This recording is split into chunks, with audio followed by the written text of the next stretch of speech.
ನಮ್ಮ ಮನುಷ್ಯರು ಯಾಕಿದ್ರೆ ಎನರ್ಜಿ ಅವರೇ ಇದೆ.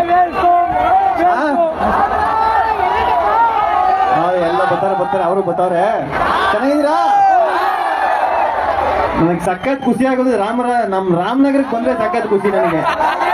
ಯಾಕಂದ್ರೆ ನಾನು ಓಡಾಡ್ಬೇಕಾದ್ರೆಲ್ಲ ನಿಮ್ಮೂರ್ ಮೇಲೆ ಓಡಾಡ್ಬೇಕಲ್ಲ, ನಮ್ಮ ಮಳವಳ್ಳಿಗೆಲ್ಲ ಹೋಗ್ಬೇಕಾದ್ರೆ. ಆಮೇಲೆ ಇನ್ನೊಂದು ಖುಷಿ ಏನಂದ್ರೆ ಇದೇ ವೇದಿಕೆ ಮೇಲೆ ಪ್ರೋಗ್ರಾಮ್ ನಡಿಬೇಕಾದ್ರೆ, ರಾಮೋತ್ಸವ ನಡಿಬೇಕಾದ್ರೆ ನಮ್ದು ಬಿಗ್ ಬಾಸ್ ಫೈನಲ್ ಇತ್ತು.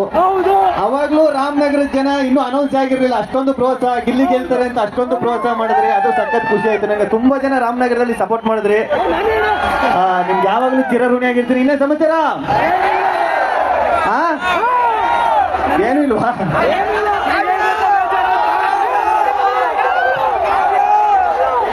ಕರೆದಿದ್ರೆ ಬರೋರು ಅವ್ರಿಗೆ.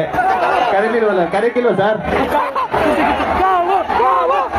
ಒಂದು ದೊಡ್ಡ ಥ್ಯಾಂಕ್ಸ್ ನಮ್ಮ ಇಕ್ಬಾಲ್ ಹುಸೇನ್ ಸರ್ ಹೇಳ್ಬೇಕು, MLA ಸಾಹೇಬರಿಗೆ. ಈ ತರ ಒಂದು ಕಾರ್ಯಕ್ರಮ ರಾಮನಗರ ಇಷ್ಟೊಂದು ರಾರಾಜ ಸೇರಕ್ಕೆ ಅವರೇ ಒಂದು ಮುಖ್ಯ ಕಾರಣ. ನಾನು ಇಲ್ಲಿ ಬಂದು ನಿಂತ್ಕೊಳ್ಳೋಕ್ಕೂ ಅವರೇ ಒಂದು ಮುಖ್ಯ ಕಾರಣ. ಸರ್ ನಿಮ್ಗೆ ತುಂಬಾ ಥ್ಯಾಂಕ್ಸ್ ಹುಸೇನ್ ಸರ್. ಎಲ್ರಿಗೂ ಒಳ್ಳೇದಾಗಲಿ, ಎಲ್ರೂ ಚೆನ್ನಾಗಿರಿ, ಒಳ್ಳೇದಾಗ್ಲಿ ಕಣಪ್ಪ. ಇನ್ನೇ ಸಮಾಚಾರ? ರಾಮನಗರದಲ್ಲಿ ಬರೀ ಗಂಡು ಮಕ್ಳೇ ಜಾಸ್ತಿ ಇರೋರು, ಹೆಣ್ಣು ಮಕ್ಳೇ ಕಾಣ್ತಾ ಇಲ್ಲ. ಹೆಣ್ಣು ಮಕ್ಳು ಕಾಣ್ತೀವಿ ಅಂದ್ರೆ ಗಂಡು ಮಕ್ಳು ಕೈ ಎತ್ತಾರೆ, ಗಂಡು ಮಕ್ಳು ಕಾಣ್ತೀರ ಅಂದ್ರೆ ಗಂಡು ಮಕ್ಳು ಕೈ ಎತ್ತಾರೆ. ಗಂಡು ಮಕ್ಳು, ಹೆಣ್ಣು ಮಕ್ಳು ನೀನೇ ಕಣ, ಎರಡಕ್ಕೂ ಕೈ ಎತ್ತಿಲ್ಲ. ಯಾವ್ದಾರ ಒಂದು ಕೈ ಎತ್ತಬೇಕಾನೆ.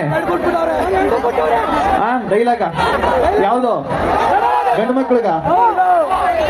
ಗಂಡು ಮಕ್ಳು ಹುಟ್ಟಬೇಕಾದ್ರೆ ಕಮಿಟ್ಮೆಂಟ್ ನಾವು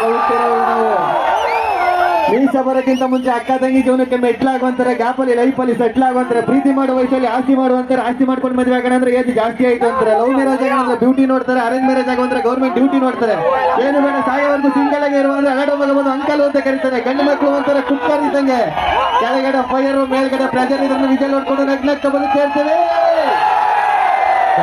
ಅವರೇ ಹಾಗೆ ಇನ್ನೊಂದು ಖುಷಿಯ ವಿಚಾರ ಏನಪ್ಪಾ ಅಂದ್ರೆ, ಇದೇ ಲಾಸ್ಟ್ ಇಯರ್ ನಮ್ಮ ಇಕ್ಬಾಲ್ ಹುಸೇನ್ ಸರ್ ದಯವಿಟ್ಟು ಬನ್ನಿ ಸರ್, ಪ್ಲೀಸ್ ಬನ್ನಿ ಸರ್. ಇಕ್ಬಾಲ್ ಹುಸೇನ್ ಸರ್ ಅವರು ಕಳೆದ ಬಾರಿ ರಾಮೋತ್ಸವ ಅನ್ನೋ ಒಂದು ಕಾರ್ಯಕ್ರಮದಲ್ಲಿ ಬಿಗ್ ಬಾಸ್ ಫೈನಲ್ ಇತ್ತು.